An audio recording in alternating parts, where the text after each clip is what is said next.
Start.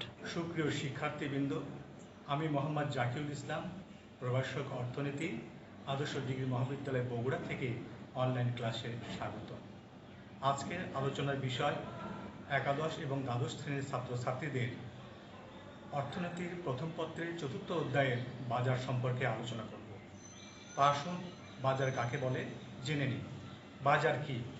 বাজার সাধারণত বাজার বলতে কোনো স্থানকে বোঝায় যেখানে ক্রেতা এবং বিক্রেতা দর কষাকষি করে দ্রব্য ক্রয় করে। কিন্তু অর্থনীতিতে কোনো স্থানকে বাজার বলে না, বরঞ্চ কোনো দ্রব্যকে বোঝানো হয়েছে। সেই কোনো দ্রব্য ক্রয় বিক্রয়ের মাধ্যমে প্রত্যক্ষ দর কষাকষির মাধ্যমে ক্রয় বিক্রয় করাকে ওই দ্রব্যের বাজার বলা হয়। অর্থনীতিবিদ চ্যাপম্যান বলেছেন, একাধিক বাজার বলতে কোনো স্থানকে বোঝায় না, বরং এক বা একাধিক পণ্যকে বোঝায় যা ক্রেতা এবং বিক্রেতার মধ্যে প্রত্যক্ষ এবং পরোক্ষ প্রতিযোগিতার মাধ্যমে ক্রয় বিক্রয় হয়ে থাকে। তাকেই অর্থনীতিতে বাজার বলা হয়। এখন আমরা বাজারের শ্রেণী বিভাগ সম্পর্কে জানব। বাজারের শ্রেণী বিভাগ করতে গিয়ে প্রথমে দেখা গেছে বাজারকে 3 শ্রেণীতে ভাগ করা হয়েছে। 1, আয়তনের ভিত্তিতে বাজারকে ভাগ করা হয়েছে। 2, সময়ের ভিত্তিতে বাজারকে ভাগ করা হয়েছে। 3, প্রতিযোগিতার ভিত্তিতে বাজারকে ভাগ করা হয়েছে। আয়তনের ভিত্তিতে বাজারকে প্রথমত 3 শ্রেণীতে ভাগ করা যায়। 1, স্থানীয় বাজার। 2, জাতীয় বাজার। 3, আন্তর্জাতিক বাজার। সময় ভিত্তিতে বাজারকে 4 ভাগে ভাগ করা যায়। 1, অতি স্বল্পকালীন বাজার। 2, স্বল্পকালীন বাজার। 3, দীর্ঘকালীন বাজার। 4, অতি দীর্ঘকালীন বাজার। এবং প্রতিযোগিতার ভিত্তিতে বাজারকে প্রথমে 2 ভাগে ভাগ করা যায়। 1, পূর্ণ প্রতিযোগিতামূলক বাজার। 2, অপূর্ণ প্রতিযোগিতামূলক বাজার।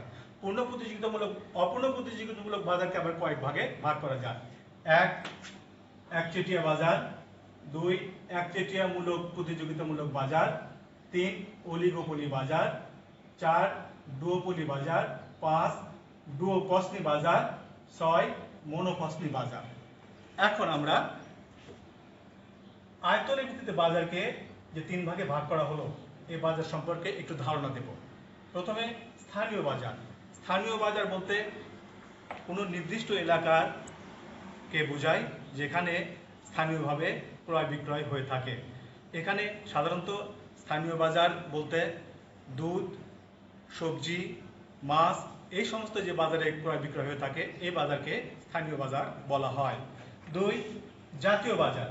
জাতীয় বাজার বলতে ওই বাজারকে বোঝায় স্থানীয় এলাকা অতিক্রম করে সারা দেশের ভিতরে যে বাজারটা পরিচালিত হয়ে থাকে সেই বাজারকে জাতীয় বাজার বলা হয়। যেমন চালের বাজার, ঔষধের বাজার, এই বাজারকে জাতীয় বাজার বলা হয়।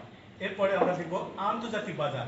আন্তর্জাতিক বাজার বলতে যে বাজার স্থানীয় বাজার এবং জাতীয় বাজারের অতিক্রম করে বিদেশের বাজারেও প্রচলিত আছে, দেশে বিদেশে যে বাজারটা প্রচলিত আছে সেই বাজারকে আন্তর্জাতিক বাজার বলা হয়। যেমন সোনার বাজার, পাটের বাজার ইত্যাদি। এখন আমরা সময়ের ভিত্তিতে বাজারকে যে 4 ভাগে ভাগ করা হয়েছে। প্রথমে অতি স্বল্পকালীন বাজার। অতি স্বল্পকালীন বাজার বলতে যে বাজারে সময় খুবই কম, যেখানে চাহিদার ভিত্তিতে দাম নির্ধারিত হয়ে থাকে, এখানে ওই বাজারে দ্রব্যের যোগান সরবরাহ করা সম্ভব হয় না। এই বাজারে দাম নির্ধারিত হয়ে থাকে চাহিদার ভিত্তিতে। 2, স্বল্পকালীন বাজার। এই বাজার এমন একটি বাজার, এই বাজার 1 সপ্তাহ থেকে কয়েক মাস পর্যন্ত হয়ে থাকে। এই বাজারে কিছু দ্রব্যের পরিবর্তন যোগান দেওয়া সম্ভব হয়ে থাকে। তো দীর্ঘকালীন বাজার, এই বাজার এমন একটি বাজার, এই বাজার কয়েক বছর ব্যাপী চলতে পারে। এই বাজারে একজন উৎপাদনকারী প্রতিষ্ঠান তার ক্রেতার চাহিদা অনুযায়ী দ্রব্য সরবরাহ করতে পারে। এ বাজারে পূর্ণ প্রতিযোগিতামূলক বাজার হিসেবে গণ্য করা যায়। এই বাজারে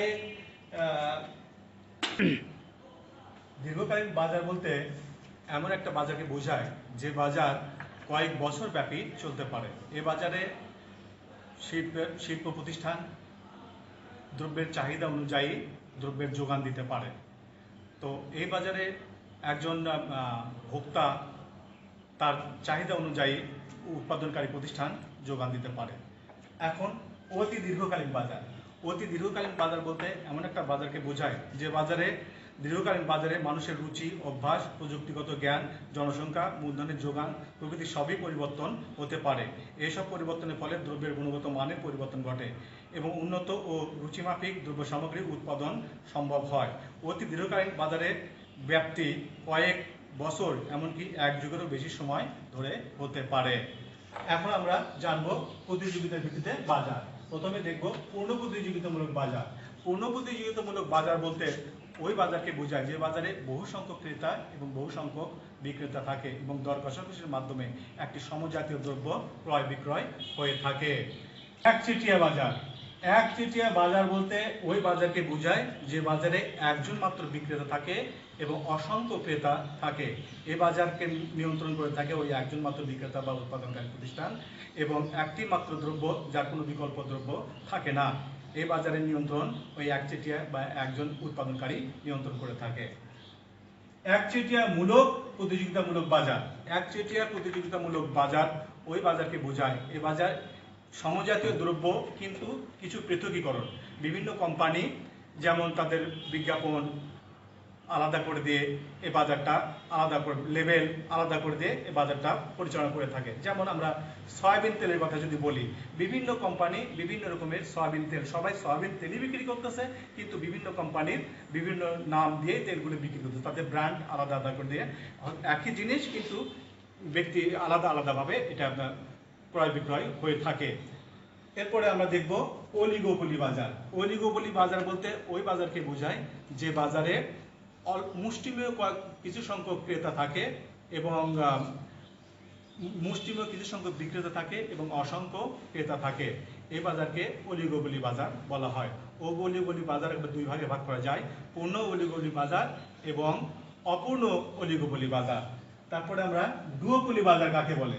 ডুওপলি বাজার বলতে ওই বাজারকে আমরা বুঝি যে বাজারে দুইজন মাত্র বিক্রেতা থাকে এবং অসংখ্য ক্রেতা থাকে।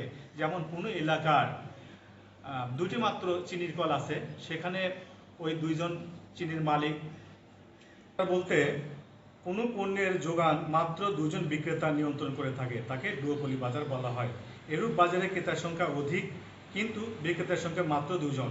উদাহরণস্বরূপ বলা যায় কোনো শহরে পরিবহন দুটি মাত্র বাস কোম্পানি থাকতে পারে এবং কোনো বাজারের বিক্রেতাদ্বয় পরস্পর স্বাধীন হলে একে অন্যের দাম ও উৎপাদন নীতি দ্বারা প্রভাবিত হয়ে থাকে।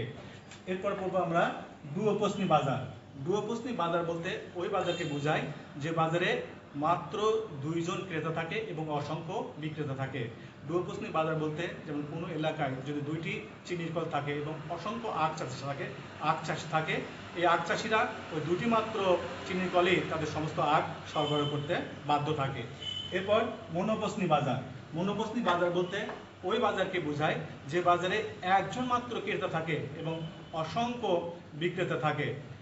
যেমন কোনো এলাকায় অনেক তুলা চাষি আছে কিন্তু একটি মাত্র বস্ত্র কল আছে, এই একটি মাত্র কাপড়ের কল বা বস্ত্র কলে সমস্ত মনোপসনি বাজারে একজন মাত্র ক্রেতা থাকে এবং অসংখ্য বিক্রেতা থাকে। যেমন ধরা যাক কোনো এলাকায় তুলা চাষি আছে অনেক কিন্তু একটি মাত্র বস্ত্রকল, এই বস্ত্রকলের সমস্ত তুলা চাষিকে তাদের তুলা সরবরাহ করতে হবে। এভাবে আমরা বাজারের শ্রেণীবিভাগ করলাম। এখন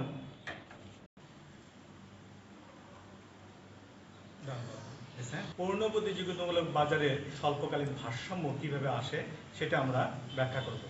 পূর্ণ প্রতিযোগিতামূলক বাজারে স্বল্পকালীন ভারসাম্য আসার আগে দুটি শর্ত আছে, প্রয়োজনীয় শর্ত এবং পর্যাপ্ত শর্ত। প্রয়োজনীয় শর্ত হচ্ছে পূর্ণ প্রতিযোগিতামূলক বাজারের ভারসাম্য, স্বল্পকালীন ভারসাম্য তখনই আসে যখন এমআর রেখা এমসি রেখা সমান হয়, সে জায়গায় ভারসাম্য আসে। এবং পর্যাপ্ত শর্ত হচ্ছে এমআর রেখা এমসি রেখাকে নিচের দিক থেকে ছেদ করবে এবং এখানে এমসি রেখার ঢাল ধনাত্মক হবে। এবং স্বল্পকালীন পূর্ণ প্রতিযোগিতামূলক বাজারে একটি ফার্ম তিনটি অবস্থায় উৎপাদন পরিচালনা করতে পারে। এক, অস্বাভাবিক মুনাফা অর্জন করতে পারে, স্বাভাবিক মুনাফা অর্জন করতে পারে এবং লোকসান দিয়ে ফার্ম ভারসাম্য অর্জন করতে পারে। এখন আমরা প্রথমে দেখব যে স্বাভাবিক মুনাফা অর্জন করে কিভাবে ফার্ম ভারসাম্য অর্জন করে। এখানে চিত্রে ও ওয়াই লম্ব অক্ষ এবং ও এক্স ভূমি অক্ষ। লম্ব অক্ষে আয়, ব্যয় এবং দাম দেখানো হয়েছে এবং ভূমি অক্ষে উৎপাদন পরিমাণ এবং বিক্রয়ের পরিমাণ দেখানো হয়েছে।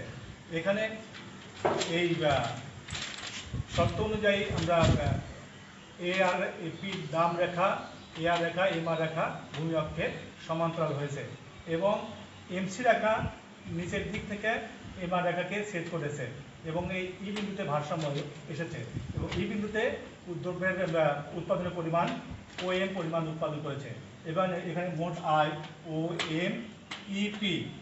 এখন আমাদের গড় খরচ হয়েছে, গড় খরচ রেখাও এই ই বিন্দুকে, এ আর রেখাকে, এম আর রেখাকে স্পর্শ করেছে।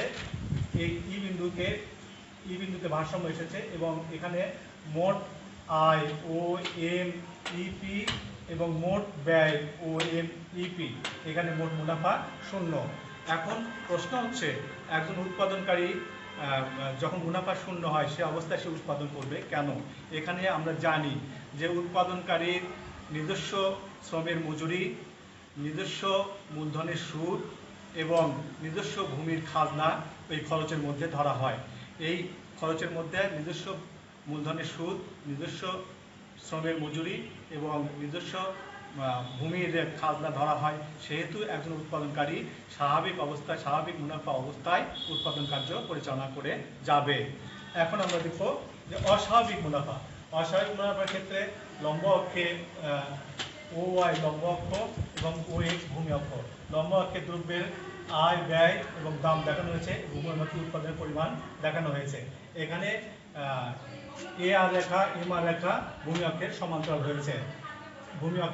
হয়েছে। এখানে মোট আয় ও এম ই এফ এবং মোট ব্যয় রেখা, এসি রেখা এই এ আর রেখার নিচে অবস্থান করতেছে এবং এখানে মোট ব্যয় দেখা যাচ্ছে ও এম কিউ আর। এখানে মোট মুনাফা হচ্ছে পি ই কিউ আর, এই মোট মুনাফা। এখানে মোট আয় ও এম ই পি এবং মোট ব্যয় ও এম কিউ আর। এখানে মোট মুনাফার পরিমাণ পি ই কিউ আর। এইভাবে একজন উৎপাদনকারী অস্বাভাবিক মুনাফা অর্জন করতে পারে। এরপর আমরা দেখাবো একটি ফার্ম কিভাবে ক্ষতি স্বীকার করেও উৎপাদন কাজ চালিয়ে যায়, সেটা আমরা লক্ষ্য করব। ও ওয়াই লম্ব অক্ষ, ও এক্স ভূমি অক্ষ। লম্ব অক্ষে আয়, ব্যয় এবং দাম দেখানো হয়েছে, ভূমি অক্ষে উৎপাদনের পরিমাণ দেখানো হয়েছে। এখানে পি সমান সমান এ আর সমান সমান এম আর রেখাটি ভূমি অক্ষের সমান্তরাল হয়েছে এবং এমসি রেখা, এম আর রেখাকে ই বিন্দুতে ছেদ করেছে এবং এখানে ভারসাম্য হয়েছে। ভারসাম্য উৎপাদনের পরিমাণ ও এম। এমসি রেখা, এম আর রেখাকে ই বিন্দুতে ছেদ করেছে এবং এই ই বিন্দুতে ভারসাম্য এসেছে। এই বিন্দুতে ভারসাম্য আসলে এখানে মোট উৎপাদনের পরিমাণ ও এম। এখন মোট আয় হচ্ছে ও এম ইপি, কিন্তু ফার্মের খরচ আরো বেশি হয়েছে।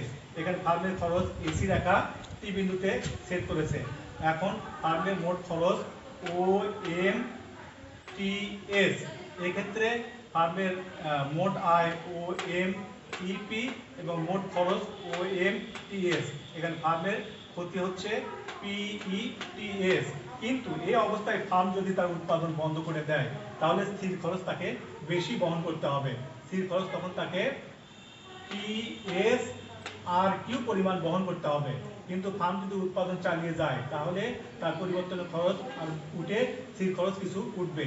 এই ক্ষেত্রে ফার্মের উৎপাদন চালিয়ে গেলে পিএসপিই পরিমাণ ক্ষতি হবে, আর যদি উৎপাদন বন্ধ করে দেয় তাহলে ফার্মকে পিএস আর কিউ পরিমাণ ক্ষতির সম্মুখীন হতে হবে। তাই একজন উৎপাদনকারী স্বল্প সময়ে উৎপাদন চালিয়ে যাবে। উৎপাদন চালিয়ে গেলে তার ক্ষতির পরিমাণ কম হবে এবং ক্ষতির পরিমাণ হবে পিএস পিকিউ।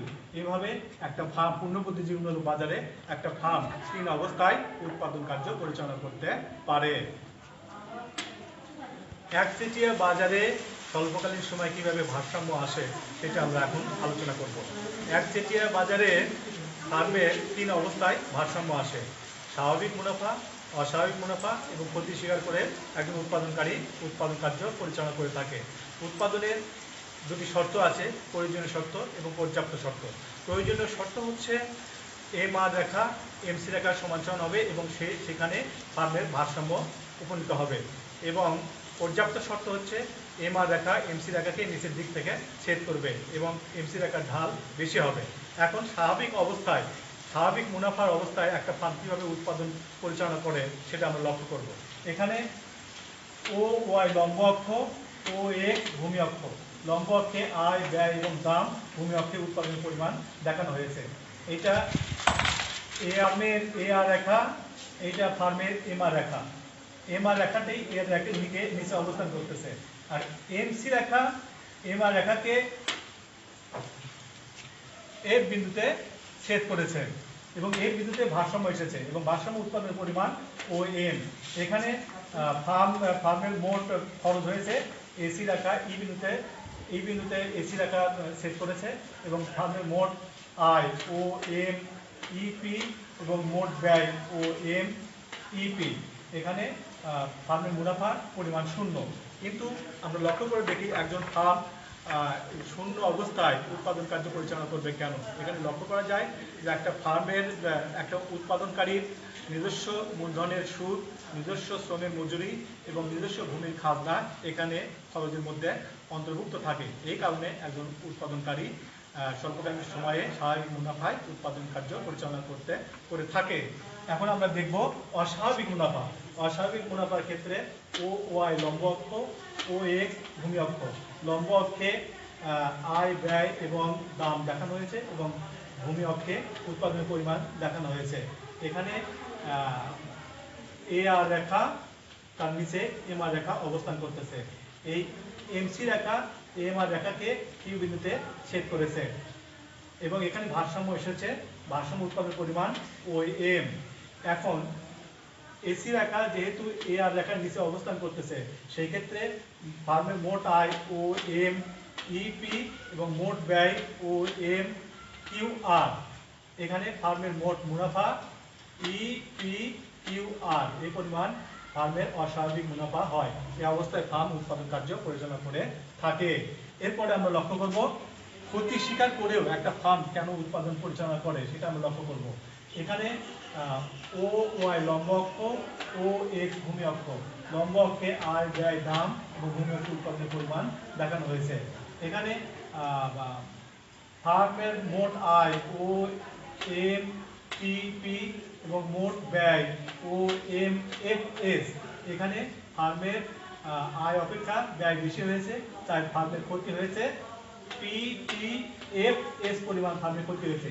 এই অবস্থায় ফার্ম যদি উৎপাদন বন্ধ করে দেয় তাহলে তার ক্ষতির পরিমাণ আরো বেড়ে যাবে। সেক্ষেত্রে ক্ষতি হবে OFSRQ পরিমাণ ফার্মের ক্ষতি হবে। কিন্তু ফার্ম যদি উৎপাদন কার্য পরিচালনা করতে থাকে তাহলে ফার্মের ক্ষতিটা কম হবে। ARQTP পরিমাণ ফার্মের ক্ষতিটা কম হবে। এক্ষেত্রে একজন উৎপাদনকারী ক্ষতি স্বীকার করেও উৎপাদন কার্য পরিচালনা করবে। উৎপাদন কার্য পরিচালনা করলে তার ক্ষতির পরিমাণ হবে PTFS। এই অবস্থায় একজন উৎপাদনকারী তার উৎপাদন কার্য পরিচালনা করবে। এভাবে আমরা পণ্য প্রতিযোগিতার বাজারের একটি ফার্মের স্বল্পকালীন ভারসাম্য এবং একচেটিয়া বাজারের স্বল্পকালীন ভারসাম্য আমরা আলোচনা করলাম। ধন্যবাদ সবাইকে।